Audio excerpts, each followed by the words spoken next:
Hello everybody, the story of my life, Helen Keller. Chapter 18 पढ़ते हैं। अक्टूबर 1896 में Helen ने रेडक्लिफ की तैयारी के लिए Cambridge school for young ladies में एडमिशन लिया।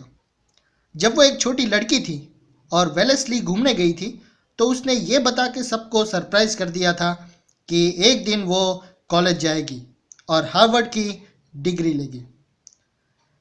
टाइम के साथ ये इच्छा उसकी और तीव्र हो गई और इस इच्छा ने उसको देखने और सुनने वाली लड़कियों के साथ कंपटीशन में भाग लेने के लिए इंस्पायर किया।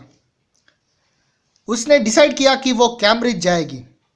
प्लान ये था कि मिस सलीवन उसके साथ क्लास में हाजिर रहेगी और जो कुछ वहाँ पढ़ाया जाएगा वो उसकी डेफिनेशन या उसे डिस्क्राइब करके उसे एक्सप्लेन करेगी। एक डिसेबल के लिए ये कोई आसान काम नहीं था, लेकिन पढ़ाई के प्रति उसके समर्पण, उसका डेडिकेशन और मिस सलीवन की मदद ने उसके काम को आसान बना दिया। लेकिन फिर भी उसको बहुत सी कठिनाइयों से जूझना पड़ता था। मिस सलीवन हर एक बात उसके हाथ पर लिखकर नहीं समझा सकती थी और इतनी जल्दी से ऐसी बुक्स नहीं अवेलेबल कराई जा सकती थी जिन पर उभरे हुए यानी कि एम्बॉयज ब्रेल लिपि के अक्षर लिखे होते थे। लेकिन जहाँ चाह वहाँ राह वाली कहावत सचमुच हुई और हेलन ने सभी प्रॉब्लम्स को पार करके उसने मिस सलीवन की मदद से कड़ी मेहनत की और अपने सभी सिलेक्टेड सब्जेक्ट में संतोषजनक एक इनफ डेवलप किया। इस बीच उसने शेक्सपियर के एज यू लाइक इट की पढ़ाई की। उसे बर्क की speech on consolation with America और मैकलॉय की लाइफ ऑफ सैमुअल जॉनसन ने बहुत ज़्यादा इम्प्रेस किया। उसे इस बात पर आश्चर्य था कि किंग जॉर्ज और उनके मंत्रियों ने किस तरह अपनी विजय और उनकी पराजय की चेतावनीपूर्ण संभावना जो भविष्यवाणी थी उसको अनसुना कर दिया था। मैकलॉय द्वारा लिखी हुई लाइफ ऑफ सैमुअल जॉनसन ने उसको महान writer, great writer doctor Johnson का फैन बना दिया था। वो उसकी सफलताओं पर खुश होती और उसकी विफलताओं पर उसकी उपेक्षा करती थी। कैम्ब्रिज में देखने और बोलने सुनने वाली लड़कियों के साथ रहते हुए हेलन बहुत खुश थी। वो उनके साथ खेलती, टहलने जाती और डिस्कशन में भी भाग लेती।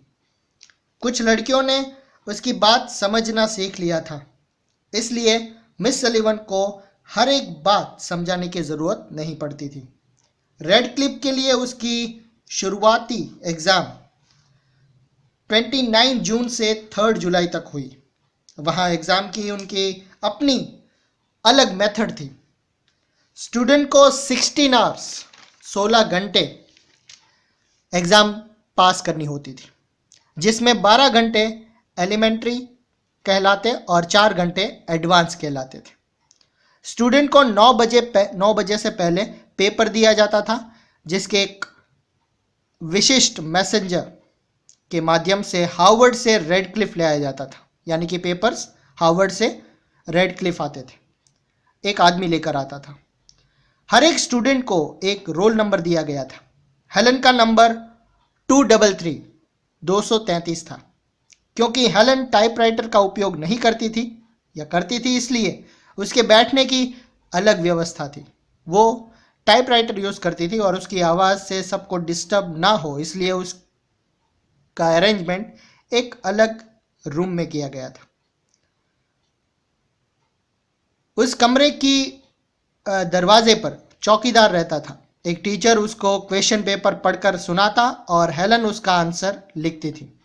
रेडक्लिफ भेजे जाते उस वक्त टीचर इस बात का उसका एक सर्टिफिकेट देता कि आंसर हेलन द्वारा ही लिखे गए थे।